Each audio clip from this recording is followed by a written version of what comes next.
The arrival on Erinder. The Odyssey, humanity's first interstellar exploration vessel, glided silently through the void of space. On board, Commander Elena Reyes stood at the helm, her eyes fixed on the view screen.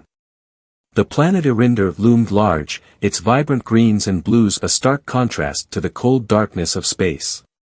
The crew, a mix of scientists, engineers, and military personnel, buzzed with excitement. This was humanity's first contact with an alien civilization, and the stakes couldn't be higher. As the Odyssey entered Erinder's atmosphere, the crew was greeted by a breathtaking landscape. Towering trees with bioluminescent leaves stretched towards the sky, and rivers of liquid crystal shimmered in the sunlight. The air was thick with the scent of exotic flowers, and the sounds of unseen creatures filled the air. It was a paradise, untouched by the scars of war or industrialization. The Valens, the native inhabitants of Erinder, were a peaceful and highly advanced species. They had lived in harmony with their planet for millennia, drawing energy from the Erinder core, a powerful and mysterious source of energy deep within the planet. The Valens were wary of outsiders, but they had agreed to meet with the humans, curious about these newcomers from the stars. Commander Reyes and her team, including Dr. Marcus Hale, a xenobiologist, Lieutenant Jax Carter, a tactical officer, and engineer Priya Patel, who specialized in alien technology, were escorted to the Great Hall of Elders. The hall was a magnificent structure, carved from a single massive crystal that pulsed with a soft, inner light. The High Elder Zanara, a wise and serene figure, greeted them with a mixture of curiosity and caution. The meeting was tense but respectful. The humans explained their mission of exploration and peaceful cooperation, while the Valens shared their history and culture. It was during this meeting that the humans learned of the Erinder core, a source of immense power that the Valens had protected for generations. The core was not just a source of energy, it was a living entity, a sentient being that had chosen the Valens as its guardians. As the meeting progressed, the humans and Valens began to find common ground. They discussed the possibility of sharing knowledge and technology, of working together to explore the mysteries of the universe. But even as they spoke, a shadow loomed on the horizon. Unbeknownst to both species, a ruthless alien empire known as the Zorathians had been watching Erinder for years, waiting for the perfect moment to strike. The Zorathians were a warlike species, driven by a desire for conquest and domination. They had heard rumors of the Erinder core and saw it as the ultimate prize, a source of power that would make them unstoppable. As the humans and Valens began to build a tentative alliance, the Zorathians launched their attack. The first sign of trouble came when the Odyssey's sensors detected a massive fleet of ships entering the system. The Zorathians had arrived, and they were not here to negotiate. Commander Reyes immediately ordered the crew to prepare for battle, but they were vastly outnumbered. The Valens, though advanced, had no military experience, and their defenses were quickly overwhelmed. The battle was fierce and chaotic. The Zorathians unleashed their most powerful weapon, a planetary disruptor, capable of tearing a planet apart from the inside. The Valens were terrified, but the humans remained calm. Engineer Patel quickly analyzed the disruptor's energy signature and realized that it could be countered using the Erinder core. The only problem was that the core was deep within the planet, and accessing it would require a dangerous journey. Commander Reyes, Dr. Hale, and a group of Valen volunteers embarked on a perilous mission to reach the core.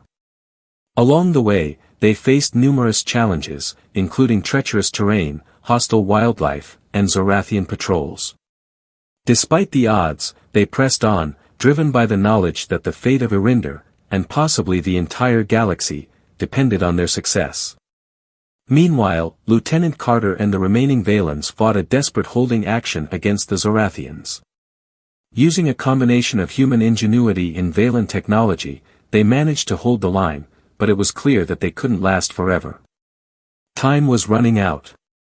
As Commander Reyes and her team delved deeper into the planet, they discovered that the Erinder core was not just a source of energy, it was a living entity, a sentient being that had existed for millions of years. The Corps communicated with them through visions, revealing that it had chosen the Valens as its guardians and that it was willing to help them defeat the Zorathians. However, there was a catch. The Corps could only be activated by someone with a pure heart and a strong will. Dr. Hale, who had been struggling with self-doubt throughout the mission, realized that he was the one the Corps had chosen. With the support of his team, he stepped forward and activated the Corps, unleashing a wave of energy that neutralized the Zorathian disruptor and sent their fleet into disarray. The Zorathians, realizing that their plan had failed, retreated, but not before vowing to return with even greater force. The humans and Valens, now united by their shared victory, began to prepare for the inevitable next attack. The Siege of Erinder. The Zorathians' retreat was only a temporary reprieve. The humans and Valens knew that the alien empire would return, and this time, they would be even more determined to seize the Erinder core. Commander Reyes and High Elder Zanara worked together to strengthen Erinder's defenses, combining human technology with Valan ingenuity to create a formidable shield around the planet. Engineer Patel and the Valan scientists collaborated to develop new weapons and defensive systems, while Lieutenant Carter trained the Valans in combat tactics. The alliance between the two species grew stronger with each passing day, but there were still challenges to overcome. Some Valans, led by a radical named Korvax, believed that the humans were a threat to their way of life. Korvax and his followers began to secretly plot against the humans, sowing discord and mistrust among the Valans. Commander Reyes and High Elder Zanara were unaware of the growing threat within their own ranks, but it wouldn't be long before it erupted into open conflict. As the humans and Valans prepared for the Zorathians' return, Korvax and his followers made their move. They sabotaged key defenses and spread lies about the humans, claiming that they were planning to steal the Erinder core for themselves. The Valans, already on edge, began to turn against their human allies. Commander Reyes and her team were caught off guard by the betrayal. They tried to reason with the Valans, but Korvax's influence was too strong. In a desperate attempt to restore order, Commander Reyes confronted Korvax, but the radical leader had already set his plan in motion. He activated a device that caused the Erinder core to destabilize, threatening to destroy the entire planet. With time running out, Commander Reyes and her team had to make a difficult choice: save the core and risk their lives, or abandon Erinder and let it be destroyed. In the end, they chose to stay and fight. Using their combined knowledge and skills, they managed to stabilize the core, but not without a cost. Dr. Hale, who had been instrumental in the mission, sacrificed himself to ensure the core's safety. The Valans, realizing the extent of Korvax's treachery, turned against him. Korvax was captured, and the alliance between humans and Valans was restored, but the damage had been done. The Zorathians, sensing weakness, launched their final assault. The final stand. The Zorathians returned with a massive fleet, determined to crush Erinder once and for all. The humans and Valans, now united more than ever, prepared for the final battle. Commander Reyes led the defense, using every tactic and weapon at their disposal to hold off the Zorathians. The battle was brutal. The Zorathians unleashed their full might, but the humans and Valans fought with everything they had. Engineer Patel's new weapons proved to be a game-changer, allowing them to take down Zorathian ships with precision. Lieutenant Carter's training paid off as the Valans fought with newfound confidence and skill. As the battle raged on, Commander Reyes and High Elder Zanara made a daring plan to strike at the heart of the Zorathian fleet. Using the Erinder core's energy, they created a powerful weapon capable of destroying the Zorathian command ship. The mission was risky, but it was their only chance. Commander Reyes and a small team of humans and Valans infiltrated the Zorathian command ship, facing heavy resistance along the way. They finally reached the ship's core and activated the weapon, causing a massive explosion that destroyed the Zorathian fleet. With the Zorathians defeated, peace was restored to Erinder. The humans and Valans celebrated their hard-fought victory, but they knew that their alliance was just the beginning. Together, they had proven that even in the face of overwhelming odds, unity and determination could prevail. As Commander Reyes and her team prepared to return to Earth, High Elder Zanara offered them a place on Erinder, a home among the stars. The humans accepted, knowing that their journey was far from over. Together, they would explore the galaxy, facing whatever challenges lay ahead with courage and hope. The Alliance. With the immediate threat of the Zorathians neutralized, the humans and Valens began to work together to strengthen Erinder's defenses. The battle had been a wake-up call for both species, and they realized that their survival depended on their ability to cooperate and learn from each other. The humans brought their technological expertise and military experience, while the Valens offered their deep understanding of the Erinder core and their connection to the planet. Engineer Priya Patel and the Valen scientists collaborated to create new weapons and defensive systems. They combined human technology with Valen energy manipulation techniques, resulting in innovations that neither species could have achieved alone. One of their most impressive creations was the Erinder shield, a powerful energy barrier that could protect the planet from orbital bombardment. The shield was powered by the Erinder core, making it nearly impenetrable. Lieutenant Jax Carter took on the task of training the Valens in combat tactics. The Valens were quick learners, and under Carter's guidance, they began to develop a formidable defense force. They learned how to use human weapons, how to coordinate attacks, and how to defend their planet against future invasions. The Valens, who had once been a peaceful and non-confrontational species, were now ready to fight for their home. Commander Elena Reyes and High Elder Zanara formed a close bond, working together to lead their people through this challenging time. They held regular meetings to discuss strategy, share knowledge, and address any concerns that arose. The alliance between humans and Valens grew stronger with each passing day, but it was not without its challenges. Some Valens, led by a radical named Korvax, were skeptical of the humans' intentions. Korvax believed that the humans were a threat to the Valen way of life and that their presence on Erinder would lead to the exploitation of the planet's resources. He and his followers began to secretly plot against the humans, spreading lies and sowing discord among the Valens.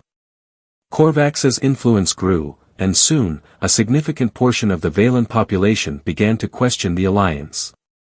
They were wary of the humans' advanced technology and feared that it would disrupt the delicate balance of their society. Commander Reyes and High Elder Zanara were unaware of the growing threat within their own ranks, but it wouldn't be long before it erupted into open conflict. As the humans and Valens continued to prepare for the Zorathians' inevitable return, they also began to explore the mysteries of the Erinder core. Dr. Marcus Hale, who had sacrificed himself to stabilize the core, had left behind a wealth of research that the humans and Valens were eager to build upon. They discovered that the core was not just a source of energy, it was a living entity, a sentient being that had existed for millions of years. The core communicated with them through visions, revealing that it had chosen the Valens as its guardians and that it was willing to help them defend Erinder. The humans and Valens began to develop a deeper understanding of the core's capabilities, learning how to harness its power in new and innovative ways. They created weapons that could disrupt Zorathian technology, shields that could withstand their most powerful attacks, and even devices that could manipulate the fabric of spacetime. But even as they made these incredible discoveries, the threat of Korvax's betrayal loomed large. The radical leader had been quietly gathering support, and his followers were growing more brazen in their actions. They sabotaged key defenses, spread lies about the humans, and even attacked human outposts on the planet. The humans and Valens were forced to confront the reality that their alliance was not as strong as they had hoped. Commander Reyes and High Elder Zanara knew that they had to act quickly to prevent Korvax from causing further damage. They organized a meeting with the Valen elders, hoping to address the concerns of the dissidents and restore unity. But Korvax had other plans.